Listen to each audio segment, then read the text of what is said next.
After 112 days of lockdown here in Melbourne, Australia, I could not be more excited to say, yes, good morning everybody, welcome back to Ash Davies on Cars, and wherever you are in the world, whatever you're going through, I hope your head's held high and you're staying strong.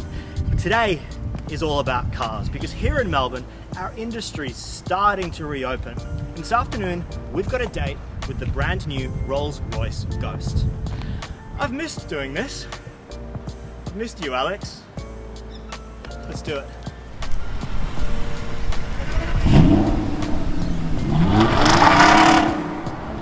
So today is an in-depth walk around and look at the Rolls Royce Ghost. We're not driving it today, but we are driving the car a bit later this week, and we'll make a full feature film of driving the Rolls Royce Ghost then. So if you want to watch that, make sure you hit subscribe. And I never normally like doing that. I never normally like looking at a car and talking about it without getting behind the wheel and driving the bloody thing. But with a car that's as well engineered and as opulent and as interesting as the Rolls Royce Ghost, you can spend hours just talking about this thing. So we'll be as hands-on as possible today and really get to know the car. We have just arrived here, and if you think it's just well-timed camera work that we've started filming and are already at the car dealer, I do live about 30 seconds from all of the car dealers, and that's not a coincidence. Where do I park?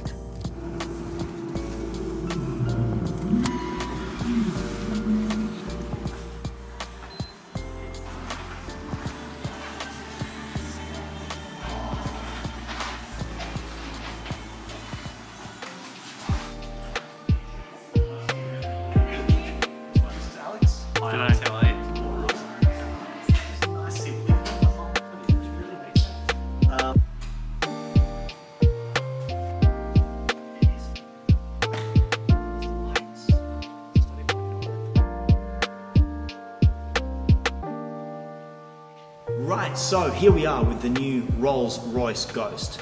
Now the Ghost itself is the most successful model in Rolls Royce's entire history. It's also the entry-level Rolls at $628,000, though quite how that's entry-level, I'm not so sure. You can already tell the stance at the front is very mini Phantom in its aggression and in its elegance. The detail of the car is quite important. We're going to be quite systematic. We'll start at the front, we'll go around the side, the back, and spend most of our time in the interior, because that's what's most special about a car like this. But let's look at the front first. Typically on a Rolls, you've got the Spirit of Ecstasy sitting on top of the bonnet. So when you open the bonnet, the badge goes with you. But take a little look at this. You hang there. The Spirit of Ecstasy is hidden within the car. And that little cutout on the bonnet opens up over the top of the Spirit of Ecstasy. Inside, you've got a 6.75 litre V12 engine, naturally aspirated. Thank goodness that it's a big, warm engine. It was started about half an hour ago. I can still feel the heat of it. Around the side of the car, the wheelbase is enormous. In fact, if you have a little look, we've got a Cullinan right there. The Ghost is longer than the big Rolls-Royce SUV. So, the doors. The front door, of course, opens like a normal car, and the back door is a suicide door. But look at how gently I can open this. Just with one finger, this enormous door flies straight out. That's because the car's doors are electronically assisted. So as I provide a little bit of force, the car kind of holds my hand and helps me open the door with me. The same is true when you're closing a door. All I need to do is touch the outside of the door handles, and the doors will close themselves. Really nice little graceful features, but we want to open this one back up because there's some more to play with on the inside of the rear door. If you have your Rolls on a rainy day, then don't despair, you have a built-in umbrella. And the chamber within which you put the umbrella is in fact heated. So if you're out on a rainy day, your brolly gets a bit wet, don't despair. You can put this right back here and it will dry itself by the time you get home. Speaking of rain, and I love this fact, Rolls-Royce has measured the width of a raindrop and then designed the drainage points around the sills of the car to be exactly the same width as a raindrop. So if you are caught in the rain in your Rolls-Royce Ghost, the car will even allow the water droplets to gracefully slide off of its surface.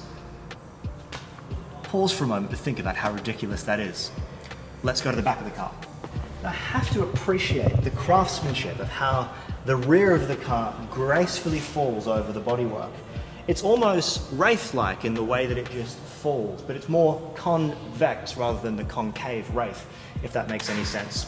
And if anyone says that the rear lights look like a Mercedes S-Class or they look like a Kia, go and have a look at the detail of the lights. It's almost as though you've got little crystals within here.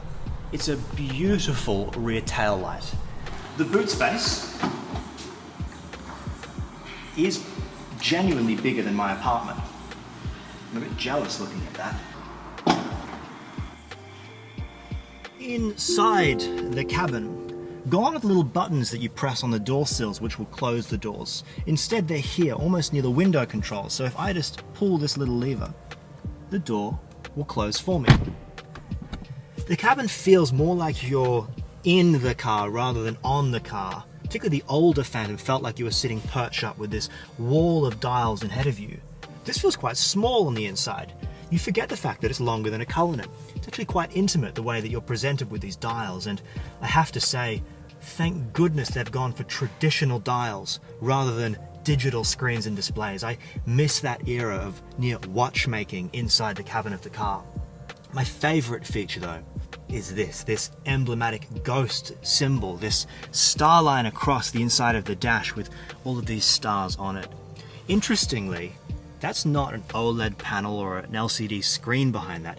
That is actually hundreds of little LED dots that turn on and show you this starlight. Now if you get in the car, mind the camera work, we're going to show you a little bit more. I'm going to shut the door for you. It's already very, very quiet, but listen to what happens when I start the engine. It calms itself down into this single note. And if I turn on the sound system, which is the best sound system I've ever heard in a car, we'll do this very briefly so that we don't get blocked by YouTube's copyright laws. If I turn the music up a little bit, already you've forgotten that the engine is even on. Everything with this car is tuned to follow a single note. And it sounds a bit odd in the press release, a bit like the few millimeters of rain channel, but you can appreciate it because the engine disappears. It really blends away. Even the roofline of this car is tuned to be a part of the sound system. That roof is acting as a part of the speaker system.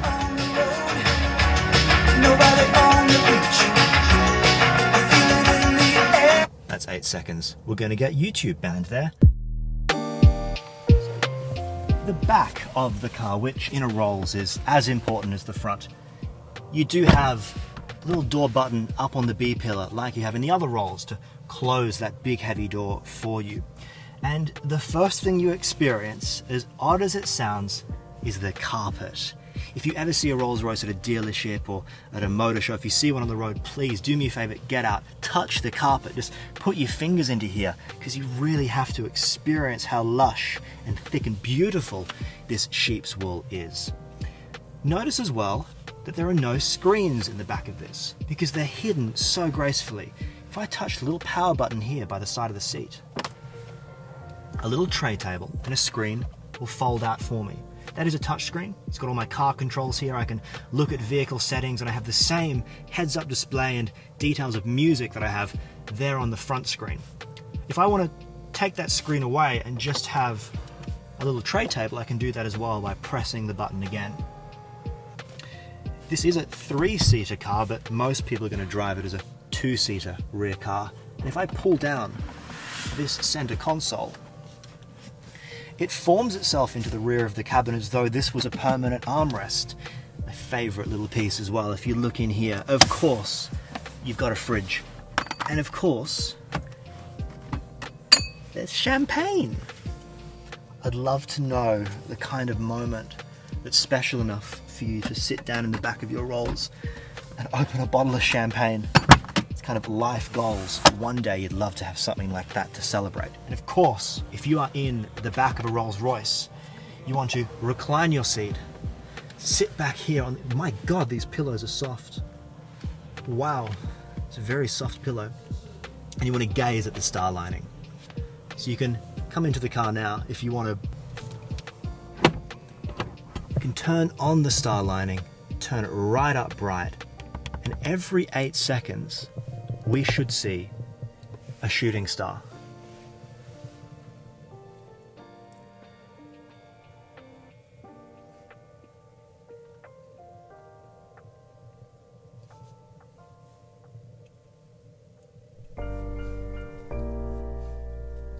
So that's all we have time for today here in a little preview of the new Rolls Royce Ghost. So for now, I'm going to leave you in here to gaze at the stars.